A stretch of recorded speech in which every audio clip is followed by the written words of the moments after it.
you've got a book that you've been working on. Tell us a little bit about your book. I do. It's a children's book, and it teaches just what we're talking about. It's called The Boy Who Couldn't Talk, but Could Really Dance Up a Storm. I know it's a big, long title, and it has to go shorter, but that's what it is right now. And it's all about a little guy who's about 8 years old, and he's not embraced by his classroom in the school setting. In fact, he stims. He has finger people, and he's made fun of. And he's not picked to be the first in the kickball, and he's excluded. But they have dance class.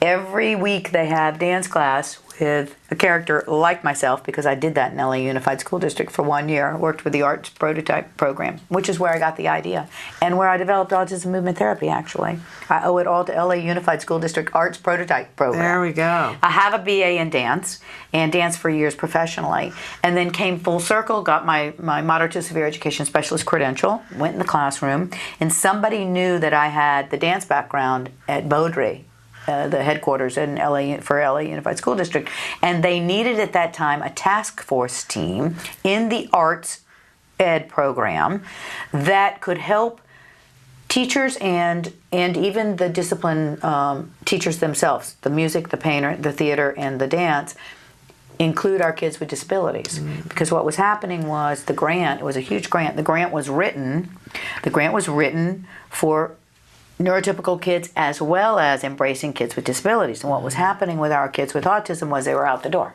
Right. Because they weren't participating. It was a big group of people. It was too much for them, and especially in dance class, a lot going on, and da-da-da. And they were under the auditorium seats and then out the door. So pretty soon they were saying, don't even bring him in.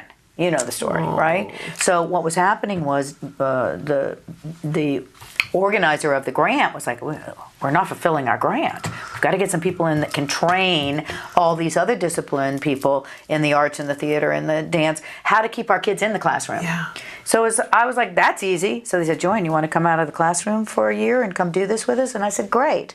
I'd love to. So because I had the degree, you had to have the degree in the discipline and the credential.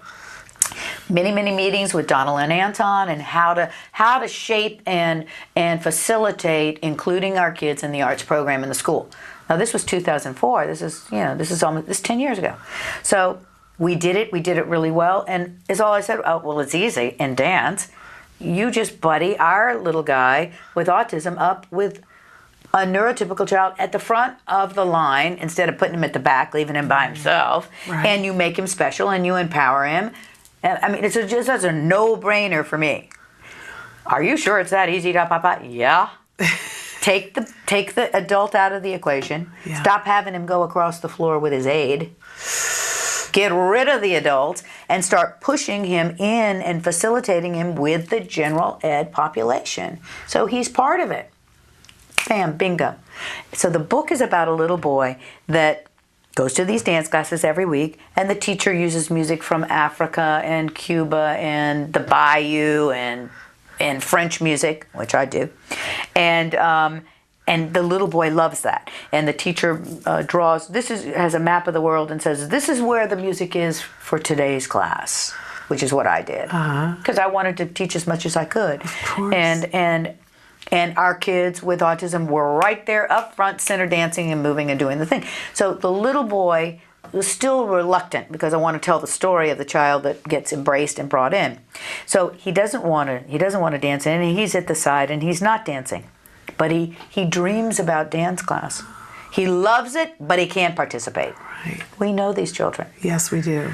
These children that are not participating are not wanting to be excluded. They don't have the skills to be included. We have to teach them to them. So the teacher wears a boom mic. You know how everybody wears those boom mics now, which I did, and talks through them all the time. And our little boy wants to talk through that thing. He doesn't talk, but he wants to talk through that microphone. So he comes up and he taps on the microphone, and the teacher says, "Oh, would you like to?" And it becomes ABA, Applied Behavior Analysis. If you want to talk through the microphone, you have to dance. It's an if-then contingency. Right. And so he does. And he dances up a storm, and he loves it, and he comes back, and he's ready for the microphone. And she says, all right. And she puts the microphone on him, and he says, hello. And he listens to his voice boom through the speakers. Wow. And after that, the children embrace him, and he becomes part of the class. Wonderful. So it's through dance, it's through the arts, and a little bit of ABA. Yeah. If you do this, then you get that he learns how to really facilitate his own inclusion in the classroom. What a wonderful story, and so useful for a child who's on the spectrum to hear about that kind of success. But Yes. almost more importantly, for all the other kids who are neurotypical to see that this child has a thought process that's going on even before he's speaking. That's right. And that he is worthy of being included. Remarkable. And the name of it again? The Boy Who Wouldn't Speak But Who Could Really Dance Up a Storm. I love it. I don't think it's too long at all. I You think it's don't? remarkable.